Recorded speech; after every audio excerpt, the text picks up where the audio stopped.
A day can seem to have no beginning and no ending. It becomes a 25-hour day that blends into the one that came before and the one that is to follow.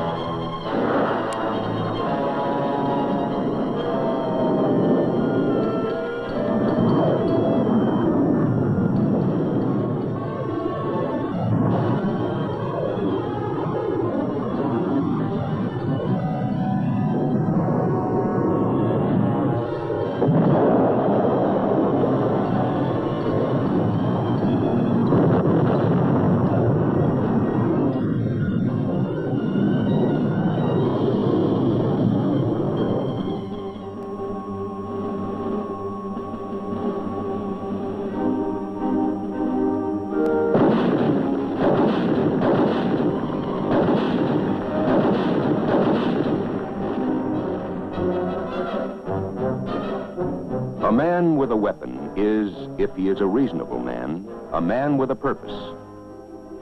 The range of his understanding of his purpose reaches far beyond his line of sight. He knows the big picture. He understands that attempts to intimidate by force must be resisted by force before intimidation becomes a way of international life. And this he also knows. He and the thousands like him, fighting and sweating on the ground, are the spearheads of our Department of Defense total effort, an effort concentrated to help the men on the ground to achieve their purpose and their mission. Above field and jungle, close air support. Help clear the way for the man on the ground.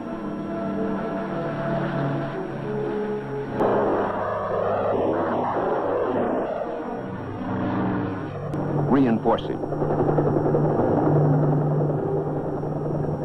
Support those men during the long hours of daylight and the longer hours of darkness.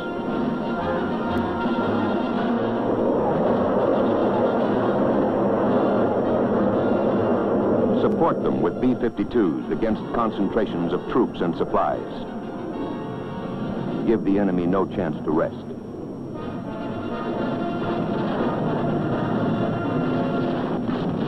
Support them with tactical fighter bombers to keep up the pressure and help destroy our enemy's ability and desire to attack. With hundreds of thousands of tons by airlift, the supplies come through. But there are other lines of supplies that flow the other way along the Ho Chi Minh Trail. It winds down from the north through mountain passes and under the cover of green-top jungles. Along the flank of southern Asia, the coastline of North and South Vietnam takes the form of an elongated S. A demilitarized zone between the two countries along the 17th parallel at the sea was established by solemn treaty. To the north is China. To the west are Laos, Cambodia, Thailand,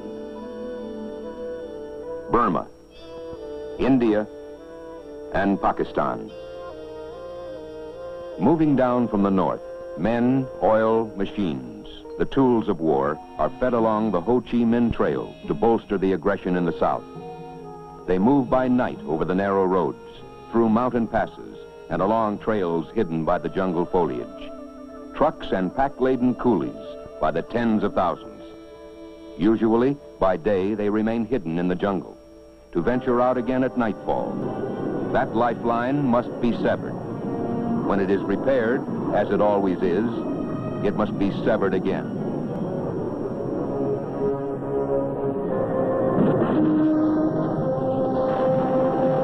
Every gallon of fuel, every gun, bullet, even every ration of rice destroyed north of the 17th parallel may mean the life of a man on the ground south of the 17th. The military call it interdiction.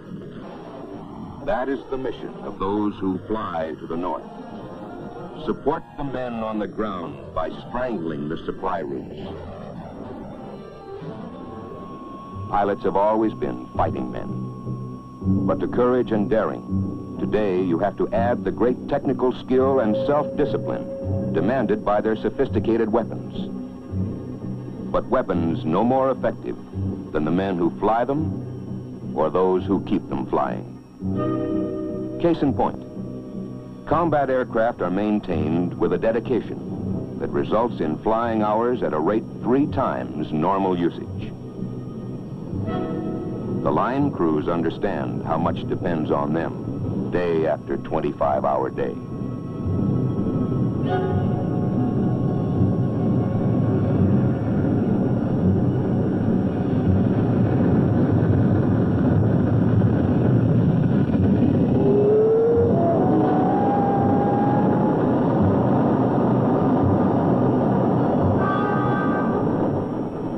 Normally, the spare is a very decent fellow. But now he's been through the hours of pre-flight details. He can't help but hope that one of the other aircraft will show up with a minor hydraulic leak or a cut tire. Sometimes that happens, but not today.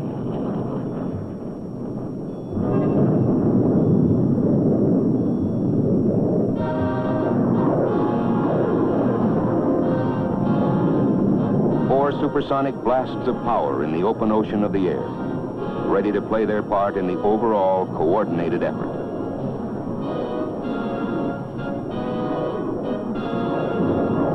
There are other flights in the sky. The F-4Cs are en route. At the same moment in time, the big choppers, affectionately known as the Jolly Greens, are on their way with A-1Es for their protective escort. Their object is to stay as close as possible to the target area, so that if a pilot in one of the attack planes has to hit the parachute, then they can move in to pick him up.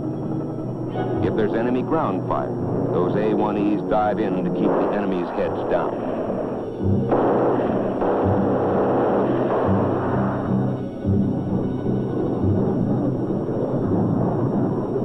The boys in the KC-135 tankers have been waiting to refuel the tactical fighter bombers en route to their targets. Those KC-135s will keep orbiting in case any of the boys run short of fuel on the way home.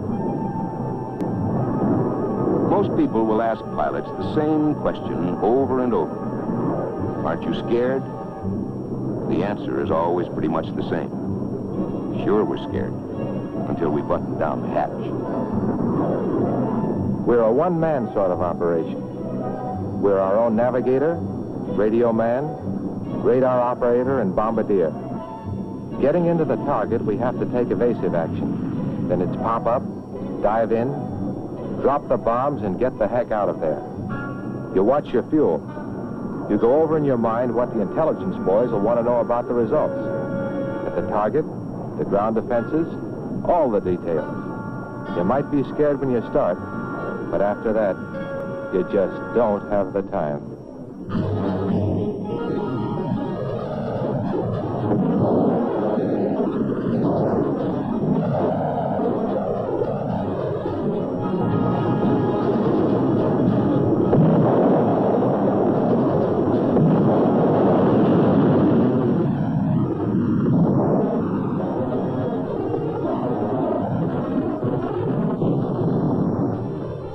Results?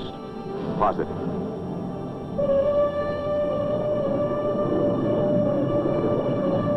The cockpit is a pilot's office. Management of that office must be as precise and efficient as the complex instruments with which it is equipped. One flight of many flights. And there isn't a combat pilot who doesn't know it. Every bullet, every gallon of oil, every mortar stopped north of that 17th parallel can mean the life of 1 man, 10 men, 100 men south of that parallel.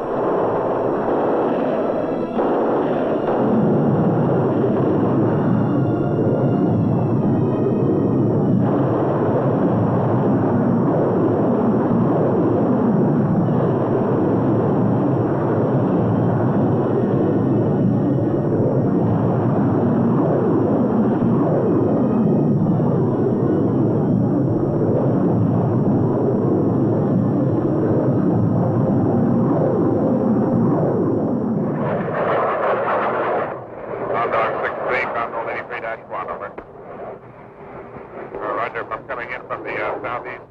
I have you in sight now. I'm just up to making sure 3 o'clock friendly high. Well, you know you're only yet, but the target from my position now is about 11 or 12 o'clock, about 1 mile in the valley over there. You go ahead and mark it, and I'll give you a start. Is it right about where that smoke is coming up from right now? Okay, it's about a mile down the valley to the east from that smoke.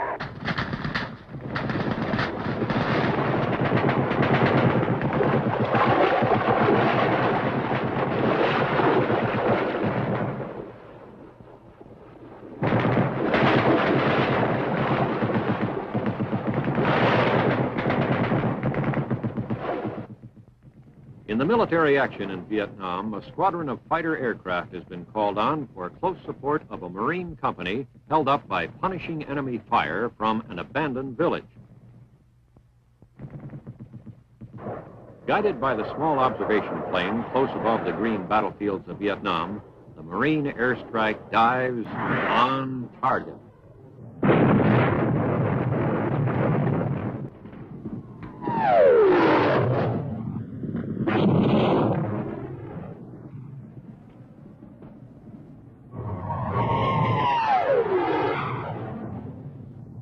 Viet Cong's strong point has been broken by the precise application of air power, a vital part of this unusual war in which the political, economic, and psychological factors demand as much consideration as the military.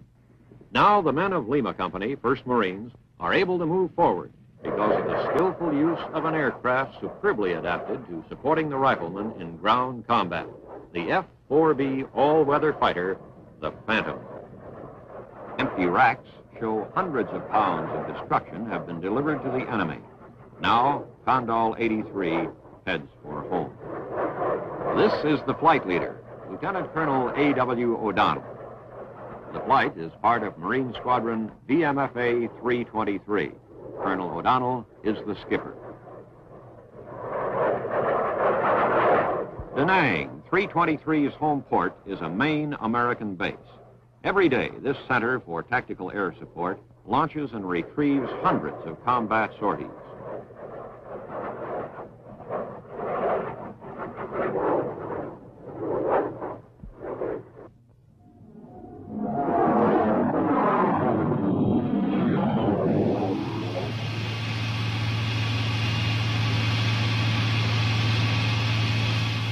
Two powerful jet engines with afterburners can get the fully loaded 110 airborne in less than 3,000 feet. Completed tests in the tactical environments have proved the F-110 to be completely compatible with the entire arsenal of present tactical nuclear and non-nuclear weapons. Holder of more than a dozen world speed and time to climb records, the aircraft has flown in excess of 1,600 miles per hour and climbed to 65,000 feet in less than 3 minutes. The 110 is air refuelable and has both a nuclear and non-nuclear capability. Extremely versatile, it can deliver large composite loads of napalm, rockets, and conventional bombs. The 110 has the capacity to deliver more than twice the normal bomb load of the World War II Flying Fortress. Shown here is the delivery of a partial load composed of 13 750-pound demolition bombs.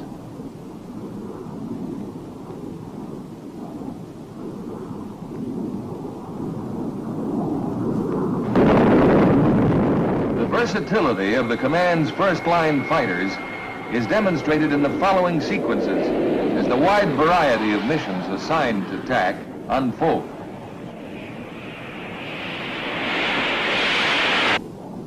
The F-100 makes a 4-can napalm drop against enemy positions, tanks, or both.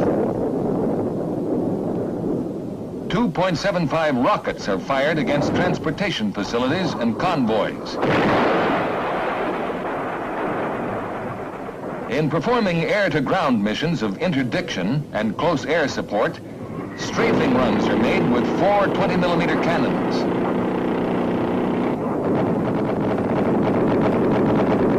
And dive bombing sorties are flown against road networks, troop concentrations, and supply areas.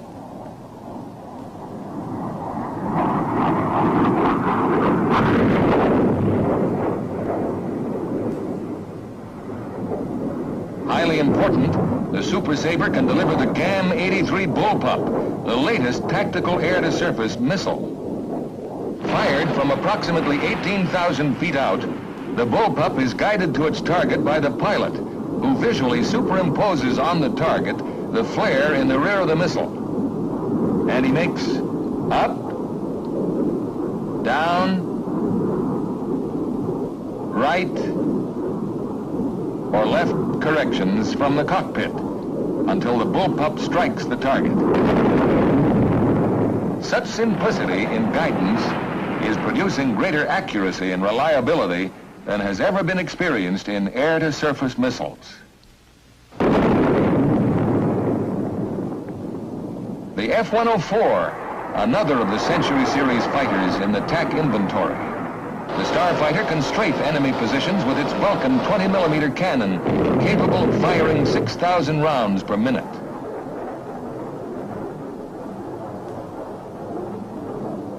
Napalm, a part of the 104 weapon inventory, is used against enemy concentrations and similar targets.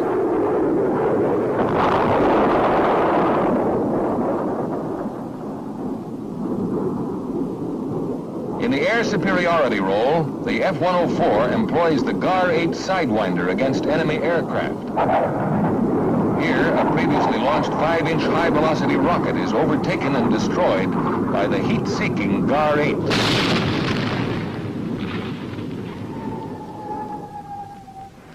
The F-105, a one-man airplane capable of Mach 2 speeds, can carry weapons internally and externally.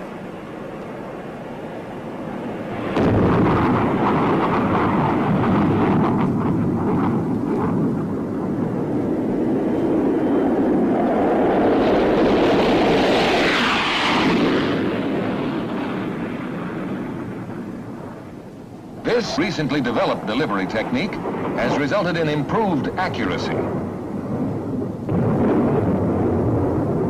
The delay between drop and detonation provides a safe escape time for the aircraft and pilot. The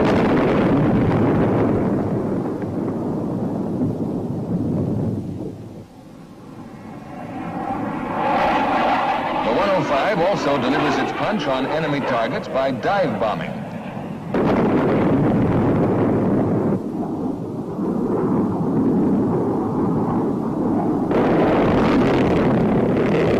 Chief is armed with the M61 20mm cannon, which pours 100 rounds into the target every second. Napalm is also a part of the 105's weapon arsenal. Against reinforced bunkers and concentrations of armor, the 105 uses 2.75 rockets to maximum advantage. For air-to-air combat, the F-105 uses the GAR-8 Sidewinder to ensure air superiority over the battlefield. Here, a direct hit is scored on a Mach 2 target drone. Back at Da Nang, the aircraft of Condal 83 become geared to a fast-moving ground operation. They've got to be ready for the next mission whenever it comes.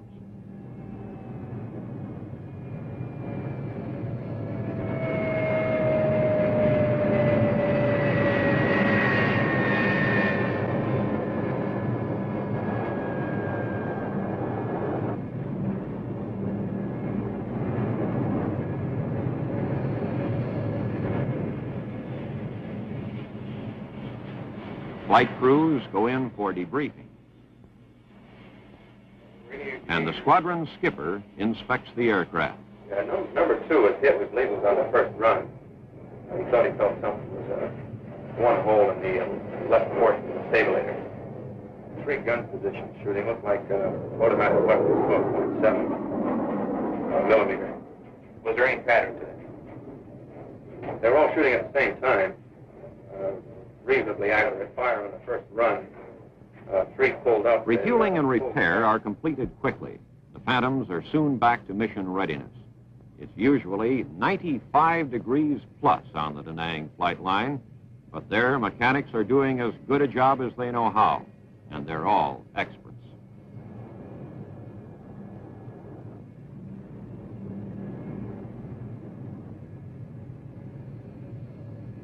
On the empty racks of the F-4Bs go deadly air-to-ground missiles, pods of rockets,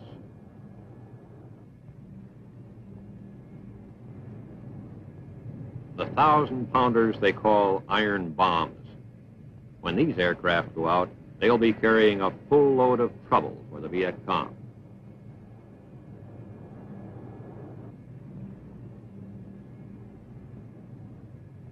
On constant alert for maintenance and repair, the mechanics at Da Nang eat and sleep on the flight line.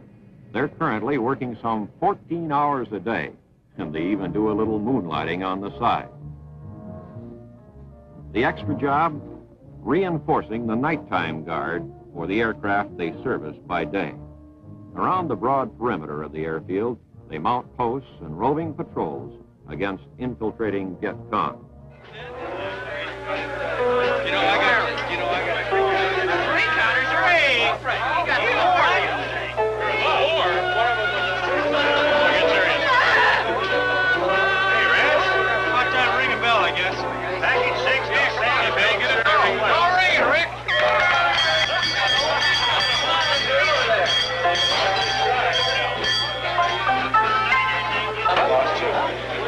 Two, they didn't know where he was for a while. And then they saw a lone D up there, and they said, all right, that's two, and he just lost the radio. I'm going to be an instructor pilot.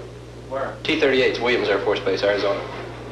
I figure I'll arrive there, and I'll be real quiet and calm and all that, and I'll go in, and all the students will nudge each other, and when they meet me, and I'll be their instructor, and they'll fly with me, and they'll nudge each other and say, what did Lieutenant Rasmus do before he came here? And it'll be all quiet, and no one will know until finally there'll be graduation, and we'll show up in mess dress, and there I'll be with my air medals and my DFCs and my Silver Star and my Commendation Medal and my Vietnam Service Medal and all this stuff all the way across, and I'll walk in with a slight limp, and they'll say, tell me about it. And I'll say, it was nothing. It was nothing. But then for a week after, every time I crawl in the airplane, as I get in, I'll pull my leg in and I'll wince a little, and I'll say, what is it? And I'll say, oh, it's just an old war injury. 45, 44. Right, 45, 44, 14. How'd the mission go? Pretty good? Yeah, real good. Get another one. How many is that? Well, it's 42, 43 now. Okay. Major Height. One mission, one counter, one for the month. Finally made the board. 99 hard ones to go. Oh, I'll get 43 this afternoon. I've got to put a mark on my hand for number 90. I've already got one. So you're going to get two today, huh? Yep. One more and I'll be able to make it big. One more, you'll be able to go red.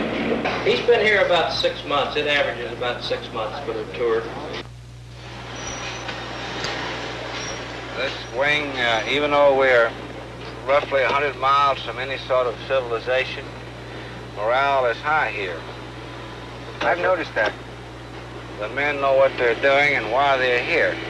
Well, if we still have to be over here, I'll come right back and no interest in me. You come right back and do another hitch. You bet I will. Well, I feel we have a reason to be here. As you read Communist aggression in Asia, I feel that we didn't take some measures to stop it here. We may be fighting in our backyards again.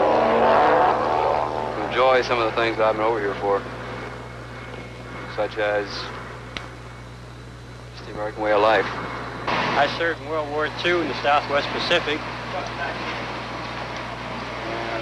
I served during Korea. Yes, I personally try to discourage it. Man has put in 100 missions over North Vietnam to go home, get arrested, and then come back. However, I have one pilot here that just insisted on taking another 100, and he's here. His name is Lieutenant Richter. Yeah, I want to come back down. How come you get to stay here? Right, if you worked harder, you could have stayed here with me. Yeah, but Mommy wouldn't have had any part to do with that. Yeah, okay, there's the deal, the flying's good. You don't have all the little nitpicking rules and regulations that you have to put up with in the States. At least we did 2 months ago. Yeah. It's still a lot better than it is back there now. But I just, I enjoy it. And then it's the kind of deal like everybody says, yeah, I'm waving a flag, but I'm not. But at the same time, you know, where are you gonna stop it at? You know, where's communism? Are you gonna wait till they're in the Philippines or in Australia or San Francisco or Des Moines, Iowa? You know, you just stop it here or wait till somewhere later on. I don't think most of the people think about that. They like me, you know, what happens, you know, if I get shot down. I'm too mean, they'll never get me anyway. Okay, gents, the mission this afternoon is a close air support in support of Double Eagle. Call sign Condol 56-1, 2, 3, and 4. Crews in order: O'Donnell, Kelly, Norred and LeSueur, Heinzling and Johnson. Aircraft numbers 1, 6, 9, and 10. Let's go through the loading again. Bird numbers 1 and 6 are loaded with 6 napalm each bird, plus 2 or 1 Mark IV gun pod each airplane. The last 2 birds, 9 and 10, are loaded with 12 250-pounders, plus 4 2.75 19-shot pods on each aircraft. Okay, stand by for a time hack. Coming up on 1304. Hack. Okay, we got 1 minute to move out. Our bombing objectives, I believe, can be very distinctly divided into 2 phases. Our interdiction program conducted in the southern portion of North Vietnam in an attempt to deny movement of the enemy into South Vietnam, and our strategic, if you will, objectives in the northern portion of North Vietnam in terms of attacking principal lines of communications, the northeast and the northwest railroads, which comprise the 2 most major railroads in North Vietnam, also POL installations and other military supply and storage areas located in the delta regions of North Vietnam.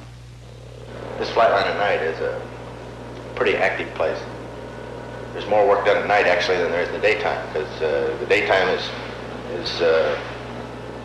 completely taken off with launching and recovering airplanes. We don't have much time for anything else. Of course, there's a turnaround. There's a lot of bomb loading for the second go around noon, but nothing like at night.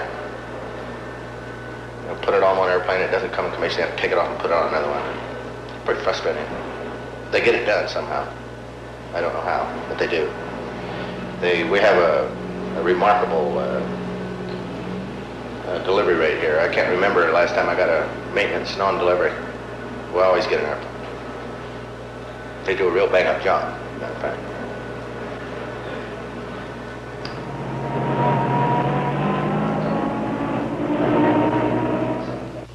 Sir, tomorrow's target is the Yen Ben Railroad. It's the largest railroad in all of North Vietnam. Its function is to control all the traffic coming in from the Northeast Railroad and the Northwest Railroad into Hanoi. It then controls all traffic going south. It's located 5 nautical miles north of Hanoi. Its defenses include a heavy concentration of AAA, and there are 26 known SAM sites in the area. Roscoe was brought here by a pilot from Kadena, who was temporarily assigned to the wing. When the pilot was shot down up north, Roscoe sort of became everybody's dog, the only dog allowed on base. Now Roscoe's a free agent and goes everywhere, sort of a tramp with a big heart. But lots of guys, for instance, don't feel right unless he's sitting there in a commander's chair during the mission briefing. They say if he sleeps, it's going to be an easy mission. If his ears perk up, watch out. We hear an awful lot about surface-to-air missiles. They're called SAMs or referred to as SA-2s. This is a picture of an SA-2 site situated in the immediate Hanoi area. A close-up of this particular target would look something like this. Very clearly, you can observe the presence of SA-2 missiles. And in this area, we find the radar van which controls the firing of the missiles and also tracks the aircraft along with providing guidance to the SA-2 missile. Our pilots are constantly faced in flying into North Vietnam with missile firings along with extremely heavy anti-aircraft. I kind of call it the dry throat mission myself. Usually I come outbound from the target and I'm just kind of sucking that water bottle dry throat. It's about as scary a mission as I've ever been on. I think it tries you to just about the maximum on the missions. If you can get between a ridge between you and that radar site, they can't guide a missile at you.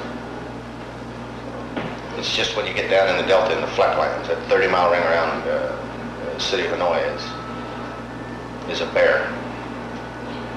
Because it's flat, you have no protection, and I don't know how true it is, but they say it's the most heavily defended place in the history of aerial warfare. I've been there and I believe it. The winds there from the surface to 5,000 feet along the coast are going to run about 25 knots out of the northeast.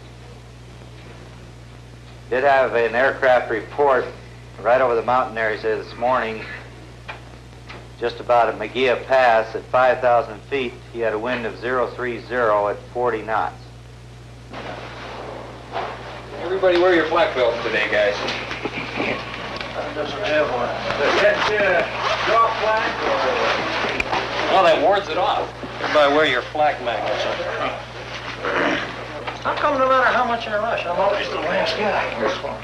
You don't want to go. That shows some kind of a reluctance. There ain't no way, huh? There ain't no way. You got those flags you're going to tie between the wings? Or one on each? Yes, sir. I always have to quit watching the morning now. Now, first of all, we have in our vest is the radio, which is the most important item we have. Our second item, I would say, is the flares. The third is your weapon. They have their compass and the mirror for signaling and find direction. The most important one, upon bailout, is the beeper. I hear yours, too. Yeah. Who did that?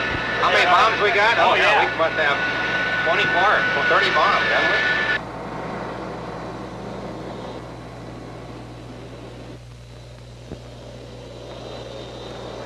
Who belongs to this one? 148, that's mine. 148. Don't kick my purse out. Okay, I won't kick your purse. Hey, we're going way up. Way up north.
One thing that happens at the tanker that everybody remembers most, that's where the adrenaline starts to pump. The The airplane's working all right. You got the tanker. And it accepted the gas. That means you're going. That's your last chance. After everybody gets full, you extend. You head up to your drop-off point.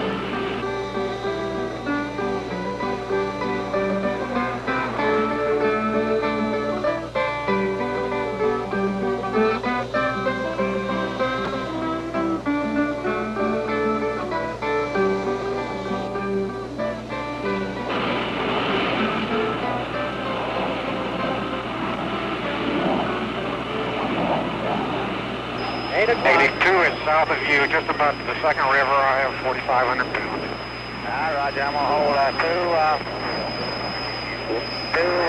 240 here till we get to red. I'm just crossing the river now, Steele.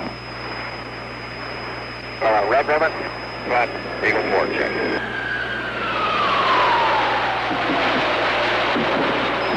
We're getting flat south of target one. Watch it. Eagle flag, a lot of flag guns off that middle side. Leads off right. Automatic weapons right in there, cluster. Steele, I have no contact. 3 on it. This is leading. I'm about 35 miles from our turn point. Roger, so am I. Okay, Steele lead's going to start a left turn and come over here just a little bit. Getting a little action right below me. We're getting close to the turn point. Roger, I'm turning right now. There's some smoke over on your right, Steele. Going at 5. Get over here to the right, something. They got snakes coming back this way, and they'll be right in front of us. Go after it.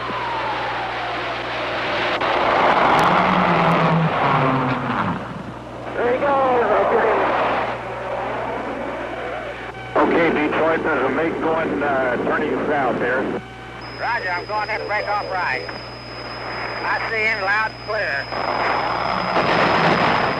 Detroit, we got MiGs right under us, Roger, let's go get him.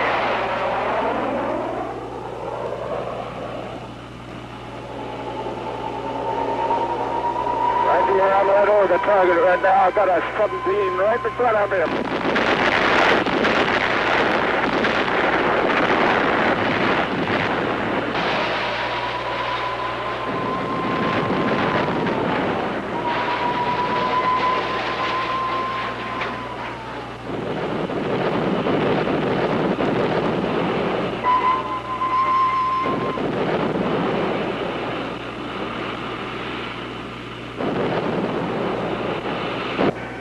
Up here, Detroit. You left us. You're by yourself now. Roger, I'm mixing it up with 3, 4 MiGs. Okay, I'll be back. Let's go back, Detroit. Banjo got 2 stringers, look like 105s out at 9 o'clock high, no sweat. Okay, this is Banjo. I've got a contact down in the target area. Pull up about 10 degrees and try to punch. Well, let me see. Get me lined up first. Okay, keep turning left. Okay. Right, level out now, he's strong. All right, punch, he's going to get strong here in a minute. Okay, I got him here. You got him at 12 o'clock and 1 o'clock. How's it look down in there, Banjo? Strong. And launch, take it down. All right, this is Banjo. We just had a launch. Take it down, Chris. Which way now, then? I'm in a cloud. So get the launch, 11 o'clock. We can take it down. Roger, Banjo, take it down. We got a launch. I see them coming off the pad at 12 o'clock. I think we're all right for the time being. Everything else looks good. Okay, Detroit, let's get out of here to the southwest. Give me your direction and altitude. Roger, I'm going 240, right on the deck. Oh, tonight in the bar they'll be singing. In the States it had always been fun. And we'll tell tall tales of the mission. And we'll bring to old King #1.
Mr. Magoo. There are three of them. They're shooting at us, too. All right. Sound. Oh, there's another one out of the way. Got another one, that's it. Yes, indeed. It's 51. 51 now. Kind of look at that. We've been very successful here in taking pilots from SAC, ADC, Training Command, as long as they go through one of the tactical schools and one of the 105 schools in TAC Air Command back in the States and receive roughly 70 hours in the 105. They do a good job here. We do have a few youngsters right out of the training school, but most of our pilots have been in the Air Force 10 to 12 years or longer. And in fact, we have some grandfathers here that My best day was the 5th of July when I attacked and destroyed 4 SAM sites in one 25-minute mission. And this came about because in escorting the strike flights, 2 SAM sites came up on our way in. We had to attack these boys to turn them off the air to get into the target area. While in the target area, another SAM site came up, threatening to strike force. And of course, we attacked and got him.